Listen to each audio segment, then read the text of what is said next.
Bonjour à tous. En juin dernier, le gouvernement canadien a passé une nouvelle loi introduisant l'aide médicale à mourir.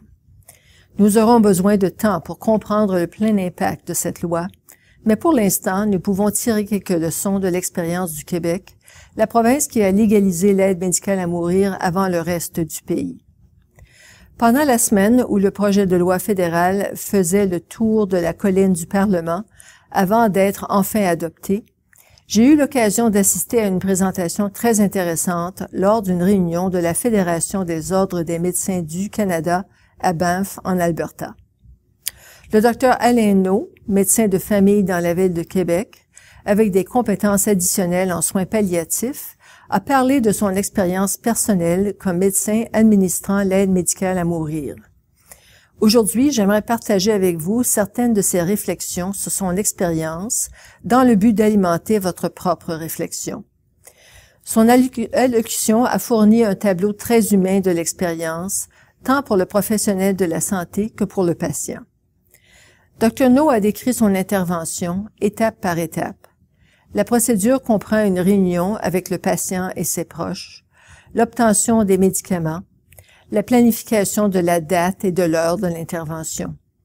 Elle comprend aussi la confirmation de la volonté du patient, l'administration des médicaments, une période pour parler à la famille après l'intervention et pour remplir le certificat de décès. Selon lui, dans la plupart des cas, la période de temps écoulée entre la demande du patient et la fin du processus est d'environ 48 heures. Je lui ai demandé de parler de son cheminement en tant que médecin qui ajoute l'aide médicale à mourir aux soins palliatifs qu'il prodigue. Il a simplement indiqué qu'à son avis, son rôle premier est de répondre aux besoins de ses patients. Il n'a pas trouvé difficile l'ajout de l'aide médicale à mourir à son champ de pratique si on l'envisage dans le contexte du service aux patients. À cette même conférence, le Dr Yves Robert, secrétaire du Collège des médecins du Québec, a également parlé des différences dans l'approche au débat adoptée au Québec et dans le reste du pays. Au Québec, le débat a été lancé par l'Ordre des médecins au nom du public québécois et de ses médecins. Il portait entièrement sur la logique des soins. Dans le reste du pays, le contexte reposait sur la décision de la Cour suprême et la logique du droit, où le raisonnement juridique entrait en jeu. Le Dr Naud a également soulevé l'objection de conscience. Selon lui, ceci n'a pas été un enjeu majeur au Québec. Les médecins qui soulèvent une objection de conscience ont des balises claires et une obligation de référer le patient qui demande l'aide à mourir. Ils doivent référer. Ce n'est pas une question de choix. Le délai d'attente de 10 jours dans la loi fédérale est préoccupant pour le Dr Naud. L'objectif de ce délai est de fournir une période de réflexion entre la demande et l'administration de la procédure.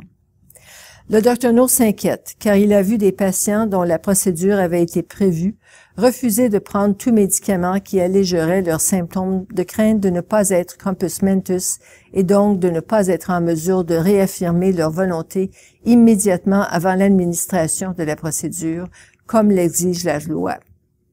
Selon lui, les patients pourraient souffrir inutilement en raison de cette expérience.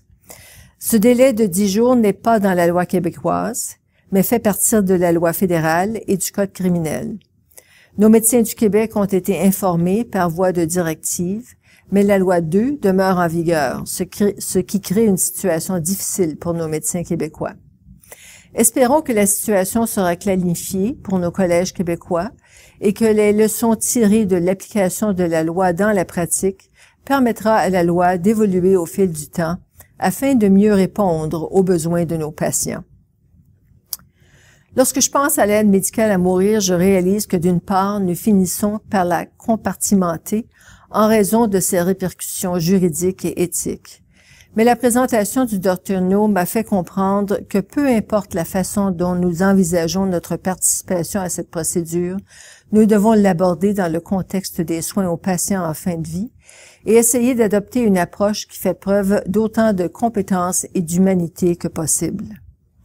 Si vous souhaitez me transmettre votre opinion sur ce sujet ou sur un autre enjeu, n'hésitez pas à laisser un commentaire ici ou à communiquer avec moi par courriel Ours sur Twitter. Bonne semaine à tous.